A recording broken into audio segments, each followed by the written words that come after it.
Nasa halos 200 pamilyang nasunugan sa Barangay Culyat, Quezon City. Aminado ang mga bumbero na hirapan silang apulahin ang apoy. Balitang hatid ni James Agustin.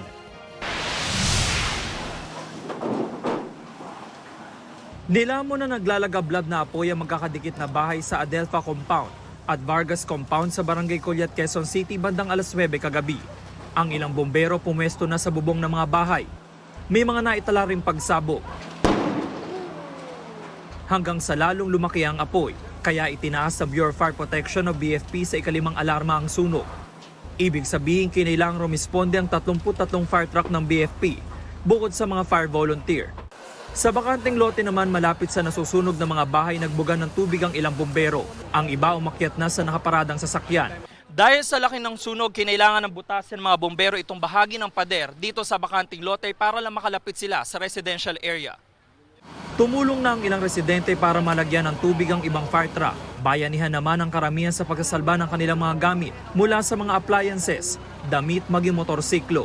Iniligtas din ang mga alagang hayop. Kwento ng mga residente mabilis sa lumaki ang apoy. Ng mga tao nagpapanik na lang po, kaya lumabas na rin po kami ng bahay. Kaya nakita namin po, umuusok na rin po doon sa taasan po namin.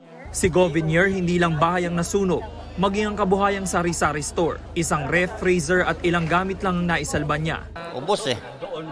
Di bali sana manakawan. Huwag lang masunugan. Hirap talaga eh. Wala tayong magagawa eh.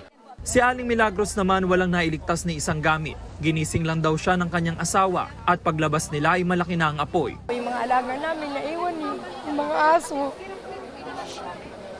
Isang aso tsaka yung isang pusa namin. Hindi parang tao na rin yun eh. Hindi na po namin nahabol. Laking pasasalamat naman ni Rhea na ligtas silang buong mag-anak. Kabilang na ang kanyang anak na may special needs. Bumangon agad yung kapatid ko, pati yung asawa ko nagsisisigaw, labas na labas na. Sabi ko, ano ba yan? Hindi pa nga kami nakakaraos ng utang, mayroon na naman. Sa pagtataya ng mga taga-barangay, halos 200 pamilyang naapektuhan ng sunog. Inaalam pa raw kung ilang bahay ang natupo. Nakaready na po yung aming evacuation dito po sa Vargas Compound. At pinakamalapit din po ay doon sa Forestry Covered Court. At may niluluto na ring mga pagkain para dalhin dito. Ayon sa BFP, nagsimula ang sunog sa gitnang bahagi ng residential area pero inaalam pa raw nila ang sanhi nito. Nahirapan pong pasukin po ng ating mga bumbero ang origin po ng sunog po natin. Nahirapan din po tayo doon po sa pagladlad po ng mga fire hoses po natin. Nakita po natin sa dami po ng mga kababayan natin na mga papalabas, kami naman ay papasok. Naubusan din daw ng tubig ang ilang fire truck. Source of water po natin, medyo mahina po yung buga po ng fire hydrant po natin.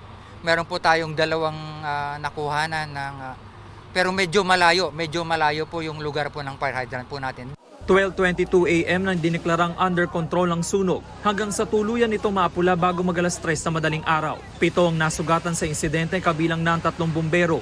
Inaalam pa ang kabuang halaga ng pinsala sa ari-arian.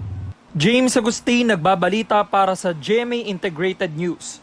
Kapuso, alamin ang maiinit na balita. Bisitahin at mag-subscribe sa GMA Integrated News sa YouTube. Sa mga kapuso abroad, samahan nyo kami sa GMA Pinoy TV at sa www.gmanews.tv.